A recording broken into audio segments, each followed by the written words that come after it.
Hey parents! In today's video, I'm going to share with you how to pace bottle feed your baby and why it's so important.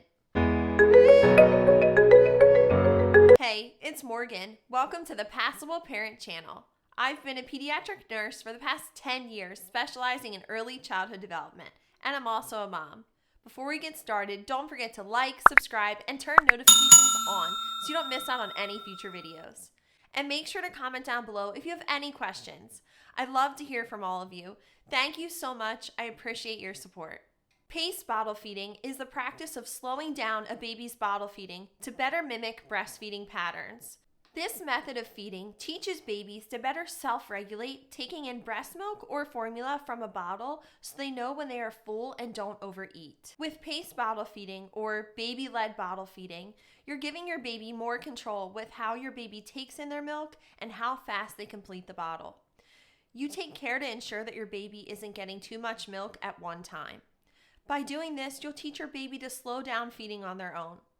This is an excellent way to prevent overeating and allows for many other health benefits. Some of these benefits include allowing your baby time to feel a feeling of fullness so they don't overeat.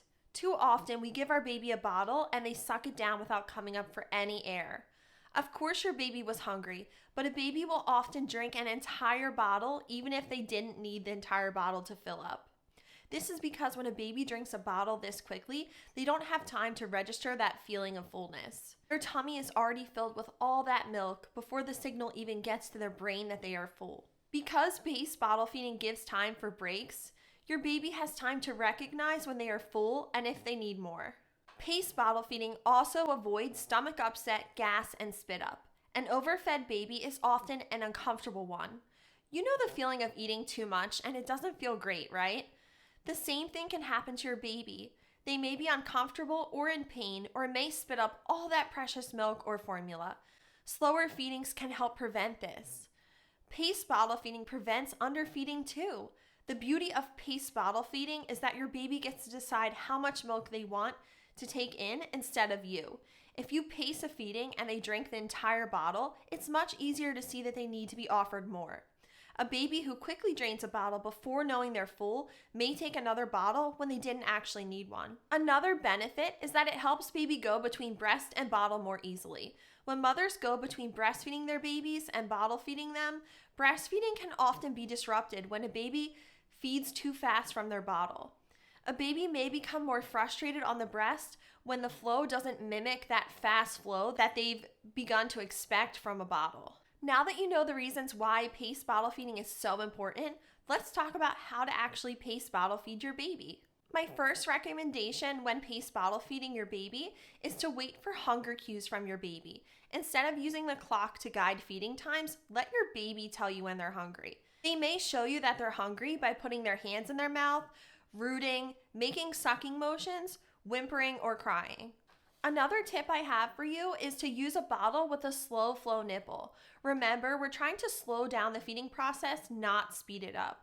Using a slow flow nipple is actually key in getting started. Another tip that I have for you, and especially for new parents who may not realize this, but your nipples on the bottles actually come in different sizes, and usually there's little numbers on them. So as you can see, there's a number 1 here, which is the first size nipple, and you're going to want to use this nipple for your newborn or younger baby because it actually slows down the flow of the milk or formula in the bottle. Number on the nipple of the bottle, actually, again, that corresponds with how fast the milk or formula is going to flow out of the bottle. I'll demonstrate for you.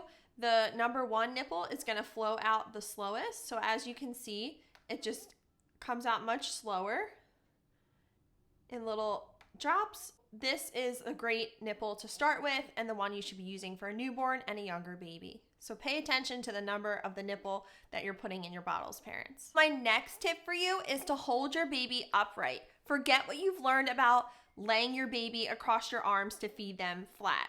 Instead, support your little one's head and neck to feed them in a semi-upright position. The bottle should be horizontal with the floor.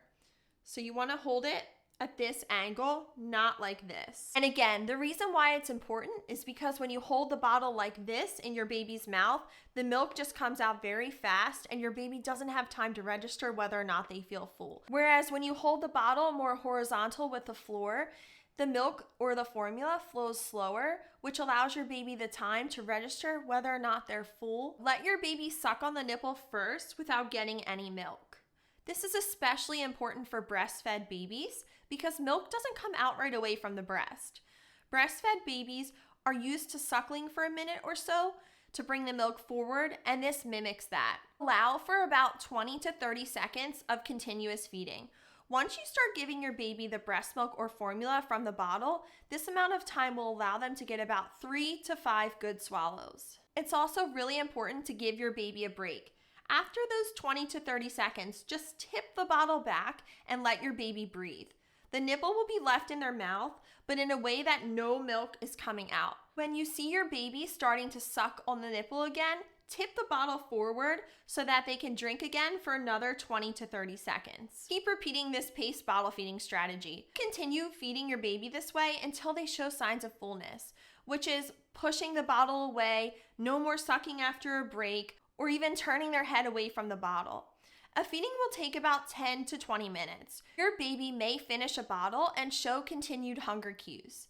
If this is the case, give them more milk or formula, or your baby may be full before even finishing a bottle. It's important to follow their lead. And parents and caregivers, I also just want to mention that one of the main concerns I hear with paced bottle feeding is many parents are concerned to hold that bottle horizontally with the floor because they think maybe their baby will get more air or be more gassy and fussy. I want to put those rumors or those myths to rest, and I want to let you know that actually paced bottle feeding helps do the opposite. It allows your baby to really register how much milk or formula they need, which actually decreases that fussiness or that gassiness. I hope this video was helpful and helps you implement paced bottle feedings with your baby. Please like, subscribe, and turn notifications on so you don't miss out on any future videos. And feel free to comment down below any questions you have or topics you'd like to see me cover in future videos. Thank you so much for your time today and for your support. I hope to see you in the next video.